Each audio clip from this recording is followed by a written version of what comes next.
But today, I'm trying to rescue a plant that I love dearly. I'm hiking along in the forest. It is warm, and I'm sawing things with my tiny little saw, Leatherman Wave. You know, I've like never sawed much with this. I really haven't. I always have a folding saw. It's like a 6-inch Salco or something. I don't know, some kind of. Anyway, silky saws are great. I love them a lot. Japanese pole saws are great. Any hand saws. I'm just a big hand saw guy. Anyways, this has this super tiny. Let me just show you. Easier one-handed when your other hand is not injured. Like always injuries. It's fingers, feet. Guys, med kits, fundamentals. I can't even, like, my wrist is all horrifically chewed up from getting rolled into a little wire wheel. You know what I'm saying? Anyone who's worked with wire wheels and trying to remove rust off of metal. Whew. Anyways, chewed up all the time. That being said, no excuses. I just tried to test out this little saw because I've only used it to cut tiny, small pieces of wood. But I'm up here on a hike randomly. I went to go plant a tree. Those of you know, you know.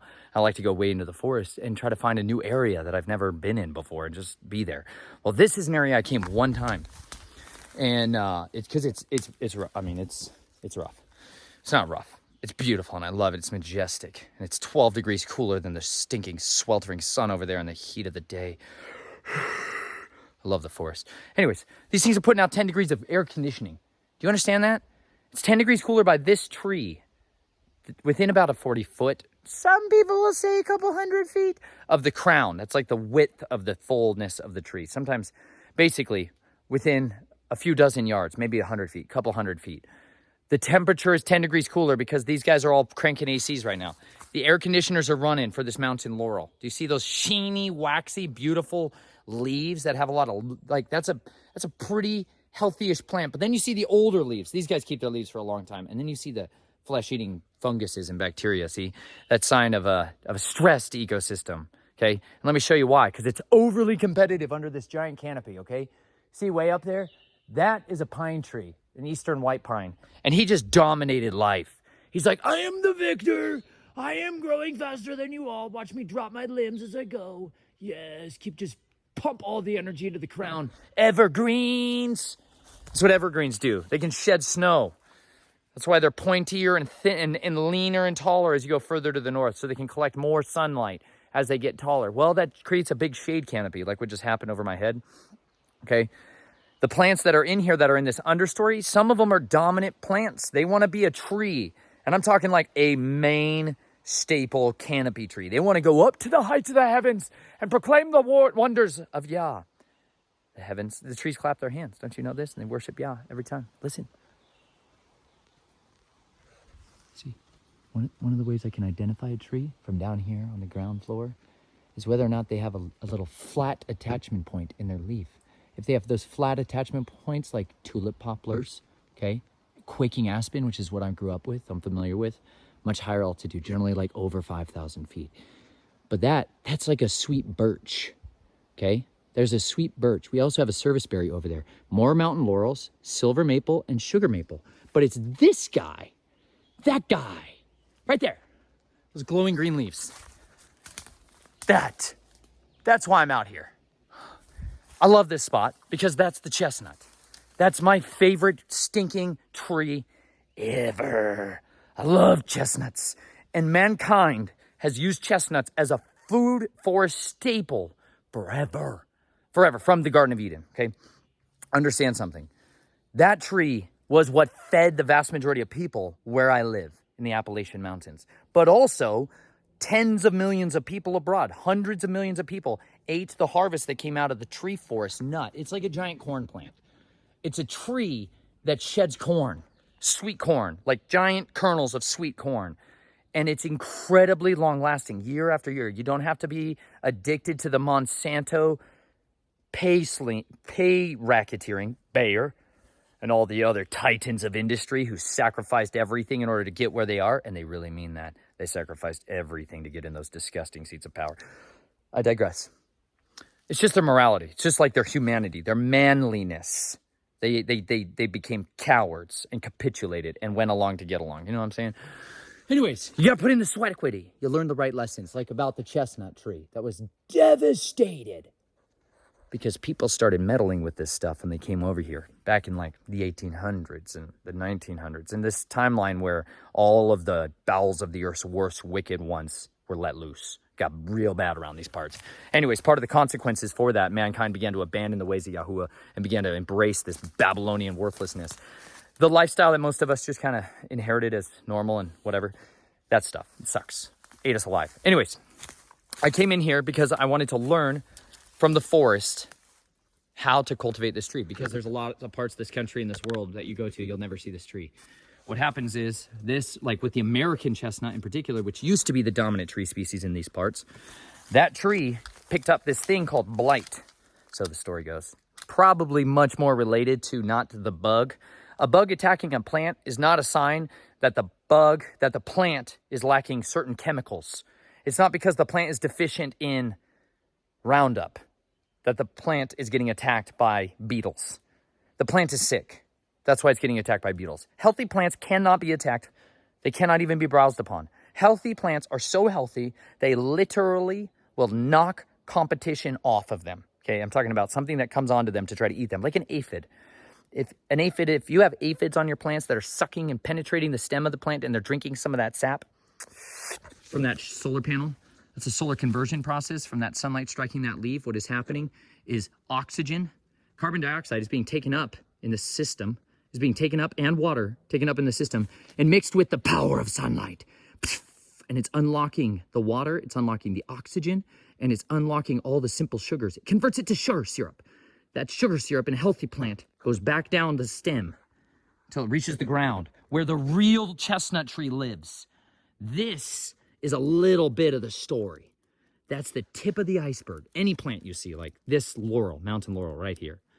This is a tiny part of the story about this tree. And if you notice something about this laurel, like I'm noticing with every laurel I've walked by on this entire hike up here, is that the vast majority of these are growing up. They're dropping branches like crazy. Their branches are dying off. They're really weak. I can push them over. I can knock them over. When I walk into a healthy forest where there's laurels are dominant, meaning they've established themselves and they've created a soil web underneath their feet. It's like they built a city that serves their needs.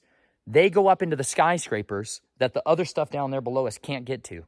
And then they harvest all these resources and dump them back down into the underground, into the tunnel systems where all of their homies live. When they do that, the plant becomes healthier and stronger the more they do that.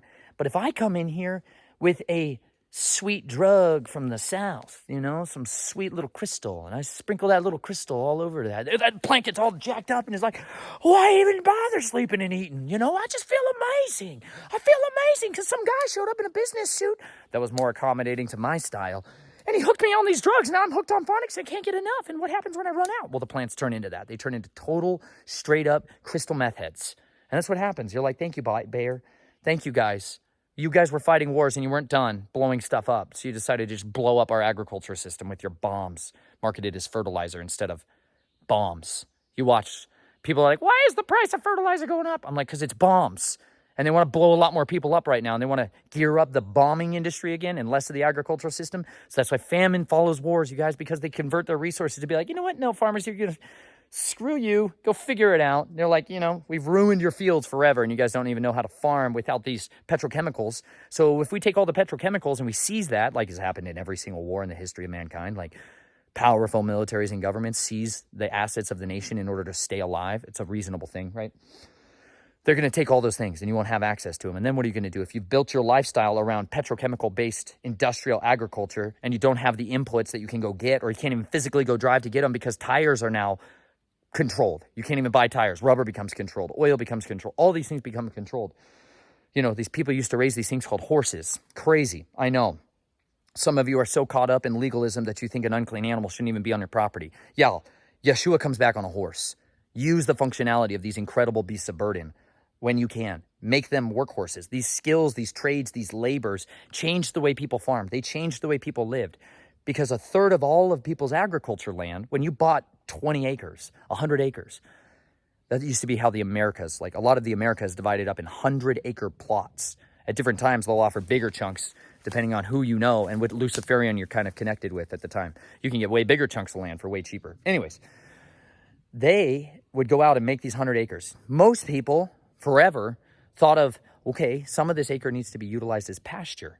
I need to utilize this as pasture because I have all these animals that are my tractor, that they are the thing that helps me pull logs. Like, I can't access any of this chunk of this forest without a horse. Like, I can't access it without heavy machinery that weighs many, many tons and will compress and crush the soil. And I'm on so much slopes in certain areas that there's no stinking way any machine's getting there. Apart from giant arms and super heavy industrial, it's outrageously expensive to try to bring that type of equipment up here. And so instead, they only do it so often. And that's why these forests just become these kind of monocultured areas, because eventually, every so often, somebody's like, there's enough big timber back there. I'm going to get a couple $100,000 worth of equipment in there, and I'm going to cut a road, and we're going to harvest $500,000 of lumber off that property. Great.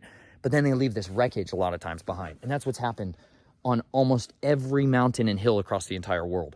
Like, people have gone in and just clear cut like that instead of utilizing the methodologies that people had, where you clear a small section of time and use every bit of the resources as you went along, and gave the time for the forest and the land to regenerate. And you would leave certain select trees as your like best tree. You know, they called them grandfather trees in forestry, where you're like, you see how this one grew up and then had a good old did a little ditty dance and went up that way. Like, that's a lot less usable timber board foot space, you know what I'm saying, than his neighbor. You see that guy? That guy's crushing life, man. He's living straight, okay? Versus this guy over here, right? These are the better trees, right? This is a good one to harvest selectively for firewood and stuff like that, which is what I'm thinking I want to do, because I love this real estate now. All this sky you see right now, I just made that. I did that with that tiny little Leatherman, okay? This used to be nothing but walls of leaves from this silver maple. I cut him down. He was here. I used this little saw. I cut him down. I opened up all this light canopy because I want this chestnut to thrive. And I know what this chestnut needs is a lot more sun than what he's currently getting, because he wants to be a dominant tree, but he grew up in a forest full of big daddies that aren't likely to come down anytime soon. So I'm helping him win. I cut down the top of this rhododendron right here. I lopped him off this way. Some of these I know were ugly cuts. Just bear with me, guys. I'm getting better at pruning. I should have brought my pruners, but I may do. I'm getting better at making that cut below it to help relieve pressure as it comes over, so I'm not leaving these horrific maimed marks. I'm learning.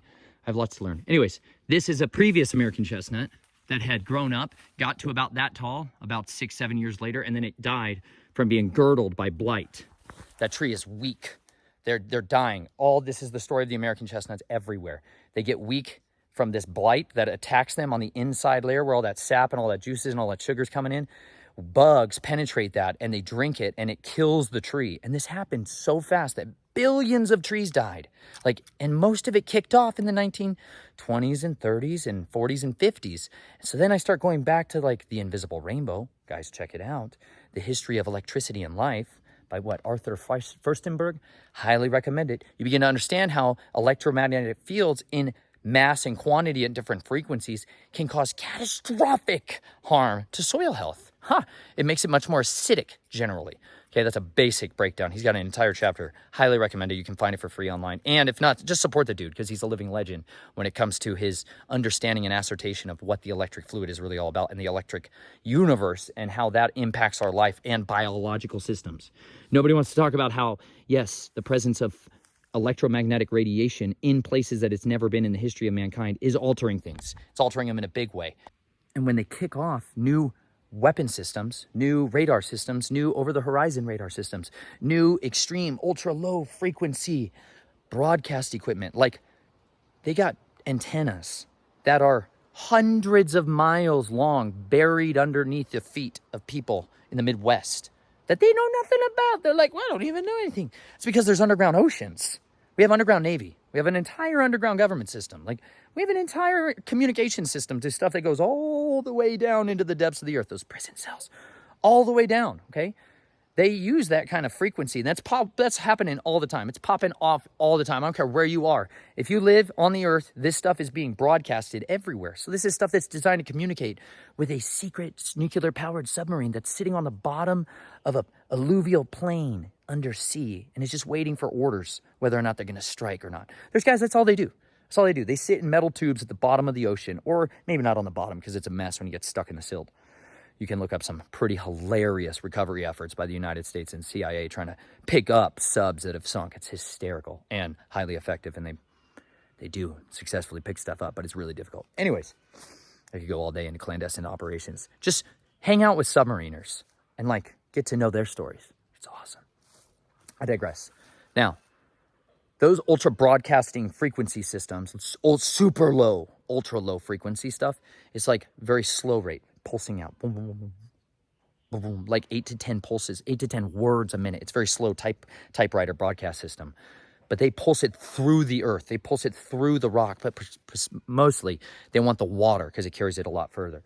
Well, that kind of stuff is happening all the time. And it's literally creating this induction into the water systems of the surface dwellers just as much as down there. Because there's an entire pumping system inside the earth that gives you these multiple times a day where there is a massive high tide and a low tide. It happens under our feet. You don't know about it because most people just didn't tell you that this is how systems work. Wells get water from replenishment. It's not all from the rainwater, guys. We've been sold a bad, horrible doctrine when it comes to the traditions of man about what the water systems of the earth work like. It's more bathysphere, where we've got waters contained above and below and a main ground surface, and then we have hydrostatic pressure that keeps things stabilized. Well, that changes throughout the day. It rises and it falls. And as that happens, in the earth, literally, water comes up into the soil and waters the earth, and then it goes back down. But it's drawn to areas where there's already plants. Because these trees way up at the top, when it's dewy, that dew condensates, right? It coalesces, and it comes together, and it condenses into a form of a raindrop that will then fall down to these lower understories, down here, boop. But in a single cornfield, where all the plants are this high exactly and not one different, they don't get that. And this is what leads to things like desertification, because without living plants in the soil and at different heights, of all different heights, you'll lose the ability to capture atmospheric water, and you lose the ability to capture ground-based water. So it's a double dually of bad news. So the vast majority of our landscapes, as modern agriculture moves in, deserts will follow. It's inevitability. But in a regenerative approach, in an approach where you're actually looking towards how do we steward the land to give it what it needs in order to be successful and thrive? And one of the main systems that's missing today is fire. Fire used to come through these forests managed by man. Remember, man's been living here in the Americas longer than anywhere else. Don't forget it, the oldest mummies that you're ever going to find, they're here in the Americas. The first documented ever existence of a horse, that's here in the Americas. First documented evidence of a camel, that's here in America. Like, all these things originated here. It's a really important place. Mankind lived here, and they farmed this landscape. They managed this landscape for food production systems. Better than anything you can even imagine, sustainable. But they used fire as one of their main tools, not fencing the same way you're thinking. We fence off our areas, and then we cut them down with mechanical tools, right? Or, industrialized tools.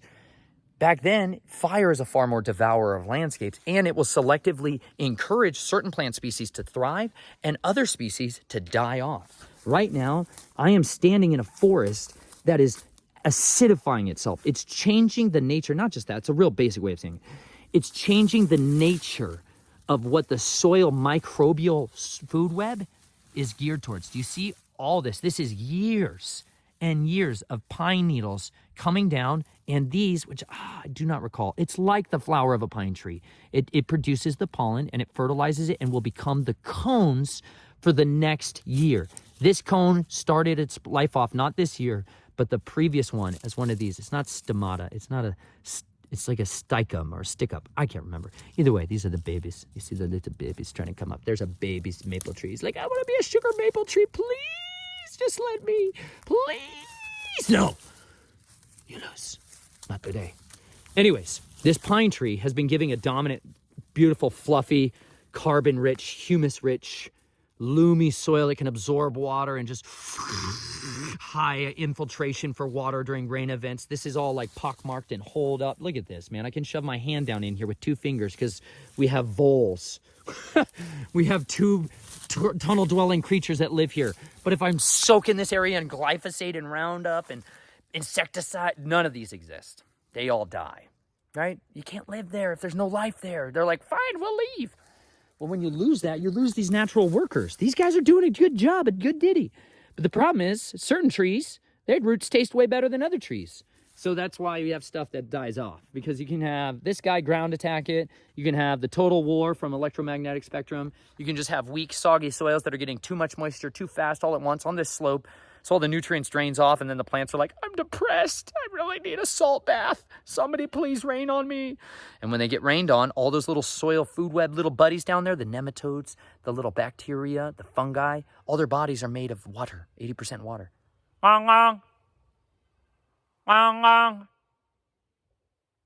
flock is calling. I'm going to have to go. Anyways, I'll try to wrap this up. I was just going to show you my saw in cutting down a tree and show you the sunlight canopy. But I figure I'd give you a digression, give you a full lesson on why soils and forests are the way they are. Anyways, all this stuff right here, you see all this stuff on the top here that burns like crazy easy. There's basically like an accelerant, like kind of like a gasoline that's inside of this pitch. And it's very resinous plant, pine trees are. This pitch, you see it there sparkling from the mica. That's mostly mica. There's some. You see on these pine cones, these things burn like the sun. All that white stuff, that's pitch, sap. We call it sap, real sticky, but it's highly flammable, very volatile. These things burn like crazy easy. Light that thing up, son. You get a forest fire going in here, and then you get that fire to move. So there's certain times a year that you do this to effectively burn a landscape. So where it'll burn all this stuff, right? All these tiny little seeds, they're gonna die. They're gonna die, maple tree. You're gonna die. You ain't gonna make it.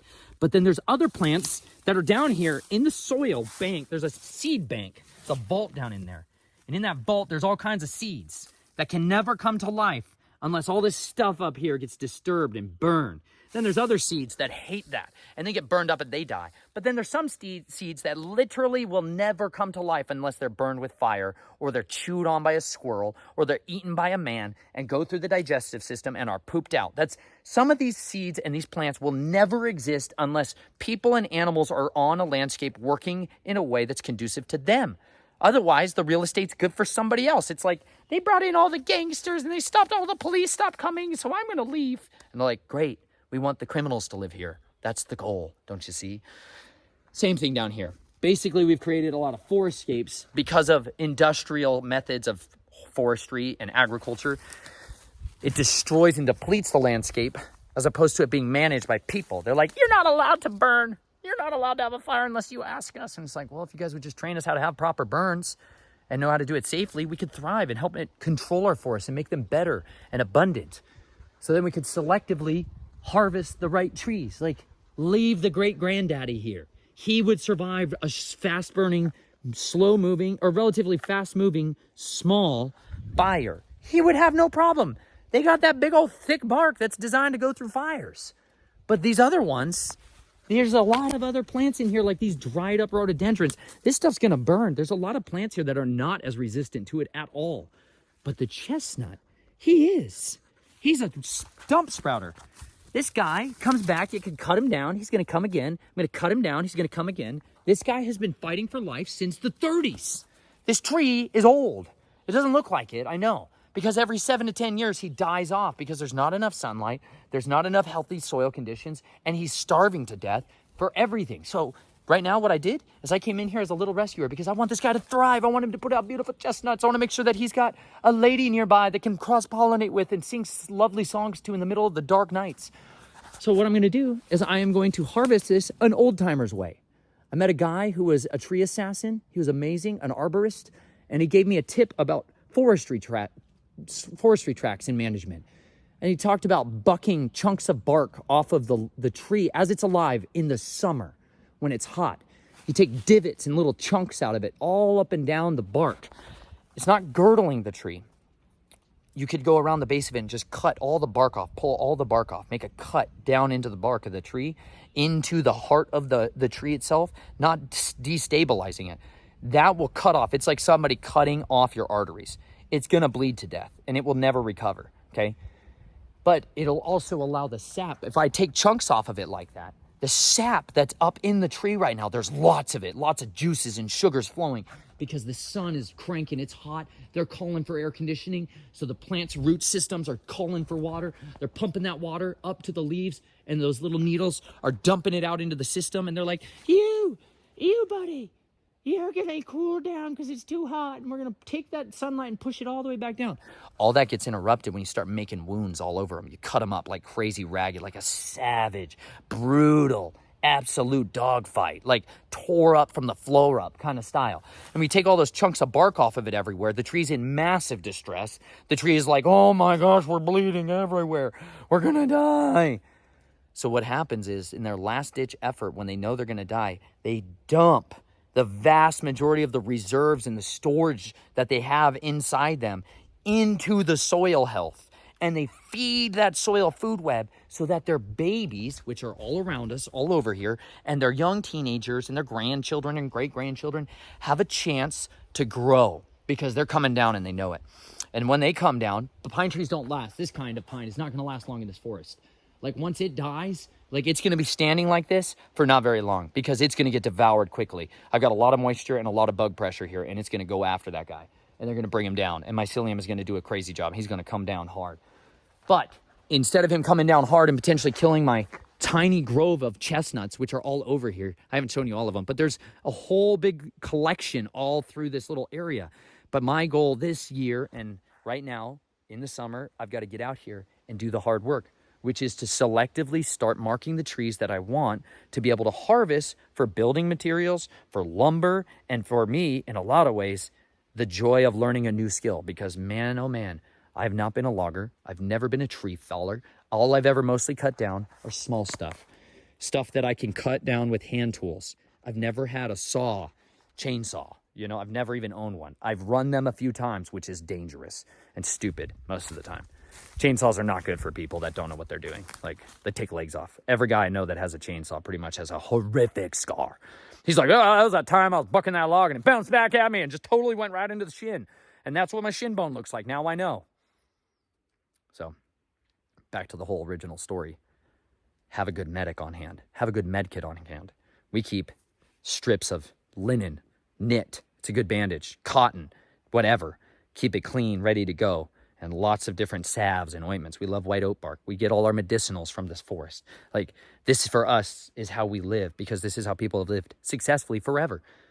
We know we're going to get hurt. I'm going to give this place my sweat, my blood, and my tears, and I am going to try to steward this forest and give that tree, now that you can see with sunlight on it, that has not had sun on it for a long time, a chance. My goal is to bring the chestnuts back, not through genetic engineering and splicing and all this other insane technology of the fallen angels and Azazel. Not the goal. Not my goal. I do not want to alter the world to be like my image. I believe Yahuwah created the earth perfectly, marvelously, more fundamentally purely than anything we could ever do by meddling and hacking into the genetic code, like a lot of people are trying to do in order to bring back the chestnut. The chestnut's going to come back. The chestnut's still here. Those ancient chestnuts are still around. We don't need to splice different gene species of different animals or plants or bacteria in order to cure the chestnut of their weakness. No. They are fine. The chestnuts are waiting for the conditions to shift into their favor. That's all. And when the sons of righteousness return back to the ways of Yah, assuredly he will give us favor. And you know what? This will help to avert the famines and the plagues and all the rest of it. If we can grow food that's nutrient dense and readily available, like people have forever in these forests, we would not be dependent upon Kroger. We would not be dependent upon Nabisco, owned and bought by the Luciferian families themselves. Like, we would not be so dependent upon these things if we could learn how the landscape could take care of our needs. Like, let me show you another one. No one's calling for me. I came up here, you guys. Full disclosure. I lost a knife when I was climbing this tree. Like this guy, they've been struck by sticking lightning. What a savage survivor. Beautiful. I applaud you. But you can see he's struggle busting it, bro. That's what a lot of those tree assassin guys' arms look like after hanging out with chainsaws. This guy hung out with a little bit of the thunder. Yes, I love that guy. Check this guy out. One of my favorite trees on the face of the earth. I love you, black locusts. But he got murdered. He got assassinated by this guy right here. You see this? He parasitically taps into the heart of this tree. Sucker, you're gonna die. Death shot. Kill shot right there. If you see these on these black locusts, to you, most of you, this just looks like a tree thing. But to me, this bark is readily identifiable because it's very old. And it's been here a long time. And this tree, though dead, and has been dead for a long time, is still standing. And is mighty and tall and strong still. That's because this wood doesn't rot. This is like the wood of immortality, the locusts. And this guy naturally feeds landscapes with nutrients. That's like his ditty. That's like his jam. He's like, you know what I'm here to do? Be a strong, standing, stable rock that you can depend upon. That's the locust trees. They have all these tiny thorns, sharp thorns on them. They kind of break off on sideways when you push on them. But these things don't rot very well. Like, they don't. They resist the rotting. Like that maple I just cut down, that silver maple over there, that sucker's going to be rotted in a couple of years. He'll be dust. The pine tree, even faster. But this guy, very little punk wood. That, not a lot of punk wood. That's that soft stuff that's like coming off, you know, versus one of these guys. Over here, let's find something else that's dead, dying and punky. Okay. Some of this other stuff like this. See how that's punk wood. See how it's like soft and just crumbly and just easily digested. See, that's a lot of punk wood stuff. Stuff that rots really fast. Anyways, the black locust don't rot. This is an incredibly valuable piece of wood right here. This whole thing all the way up. See, they generally die out when the trees get above them and they can't compete. They'll turn off. They don't last as long. Okay? But his babies are all over the place around here. This is the stuff I plant. I plant these in my food forests. I love black locust because I love fencing. And this stuff is your natural fencing. This stuff, you can cut that off. That's a perfect gate post right there. I could get one. I could probably get 2 really nice gates out of this just section right here. This guy you can get a lot of timber from, right? But this to me, I just see as perfect round poles. So that's the same thing. So some people raise this as a crop. It's a very valuable wood. I want to introduce it to many of you. You've never heard of it. Those of you that are in this business, you can just ignore this, you know. It's like trade secrets to you. It's nothing big deal. But the people that aren't in this world, none of this is even part of their life. But the only area that really gets eaten up a lot of times, as these are standing here drying and curing, is the outer bark. You see this? This gets eaten up. This is like animals and mycelium and stuff and making nests. There they are. Here. They're like, bro, you just jacked up my home, man. That was my roof, bro. What the heck? Sorry. But you can see if I take that bark off, it won't rot as easily. Anyways, you can hear my son calling. Just want to show you guys all this crazy stuff about life. These are the lessons of the forest. Like, there he is. You see that? That's that heart, the parasitic mushroom hacking into him. He is likely what made him weak too. He showed up though and was successful because this tree was weak. And that's a lot of times towards the end of their life. They start to fade. Like the flower in the field, it fades. Like this guy who's also dead standing. Needs to be cleared out of this forest. Look at the carnage inside that. Look at that. Savage. I'm going to just tuck you back in, buddy. See how much punkier he is? See, difference? Sizable difference, right? I couldn't do that in the last tree. Not even a little. See, that's what happens when you leave pine sitting around. It just rots. It just rusts. Anyways, I came up here because I lost a knife just like that one. I was climbing trees. And I was finding chestnuts, and I was geeking out, and I was getting so excited. I was like, oh my gosh, I found chestnut trees. This is so exciting. And I scampered up this tree, and I lost my knife. It wasn't good sheath retention. Should have known better. But in my glee, I made a mistake. So anyways, I came up here to find that. Instead, I found a chestnut tree that was just all the more elegant, and now he's got more sun on him. And hopefully this winter, I'll share with you guys, many months from now, the process of logging this tree and bringing it down, y'all willing, successfully. Woo! I got a lot to learn. Anyways, love y'all. Live dangerously. Get yourself some maple. Cut yourself some staffs. That's what I did up here. Where'd he go? I had a nice maple staff. That's what I was going to show you from the get. This is the top of that maple tree I cut down. That was all the leaf. That's the leaf layer that used to be shielding and shading him completely. Now, that's out of the way. And I got a sweet maple post that I'm going to use as a guardrail. Where did he go? There it is. Bam. That's what I cut down. There we go. Maple. So I'm going to use that as a guardrail.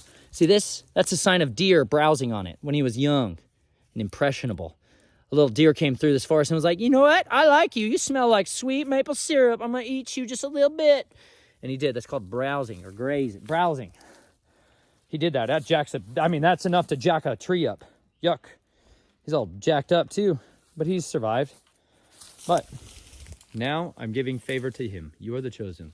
Live, grow, be fruitful, multiply. This is your chance. I love you all. Live dangerously. Go for walks in the forest and ask the Father to begin to reveal to you nature, its lessons, its stories, and we can be better stewards of the land. And you can actually learn how to utilize the resources that are right around you that otherwise people don't have any care or compassion or concern about. But I'm telling you, the forest is amazing. It's a place that's a refuge for me. I love it. But you should know how to use the forest and be a good steward in the forest, because I'm telling you, you take care of it, it'll take care of you. It's a good place. I love y'all. I'll talk to you soon.